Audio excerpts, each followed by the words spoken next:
It's a scorching hot day in South Africa's capital, Pretoria. Formula 4 driver Kian Spies is getting in a few laps at Swartkop's Raceway karting circuit. Like many Formula 1 greats, including Michael Schumacher and Lewis Hamilton, Spies cut his teeth in karting. I've done karting professionally now for about 3 or 4 years. Last year I went to Spain twice for the Tillotson World Championships at the end of the year, and then competed in the European Road Tax Series in the beginning of the year. So you're racing against the Formula 1 drivers of 6 years, 7 years' time. The Formula 1 hopeful is holding thumbs for South Africa's return to the F1 circuit.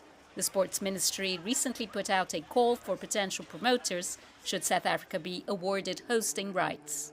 It gives guys like us, like hope and something to aspire to, right? So if it comes back to South Africa, that'd be amazing, not just for like spectators, but also for motorsport here. Because if we have a Formula 1 race, then the big teams are going to start taking South African drivers a little bit more seriously. The industry has been hard at work grooming a new pool of talent as interest in Formula 1 grows. Every kid's dream is to be in Formula 1, and you've got to start them at a young age. In karting is where most of them start. So each year I run 20 kids, but Gazoo Toyota look after 6 drivers, which I've got to look after and then move them through the ranks and then actually into main circuit. South Africa hosted over 20 Grand Prix races but never regained its stature as an F1 destination after a political ban in the 1980s. Just one race was held in 1993 after sanctions were lifted. The actual atmosphere behind a Formula 1 race, but also the sound. It was incredible. I mean, you had to have little buds in your ears to actually, that's how those V10 motors were actually buzzing in your ear. It's an indescribable feeling.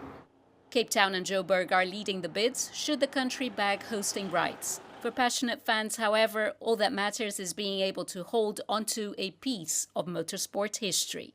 Can you imagine a Formula 1 powering through the streets of Sandton?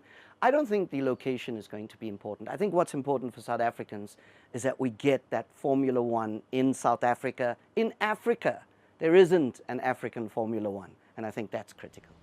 South Africa has proved its pedigree in hosting World Cups and international motorsport events, but in order to snatch pole position in the race for an African Grand Prix, it's going to take deep pockets and a strong case to ward off competition from fellow East African country, Rwanda. Julie Shara, CGTN, South Africa.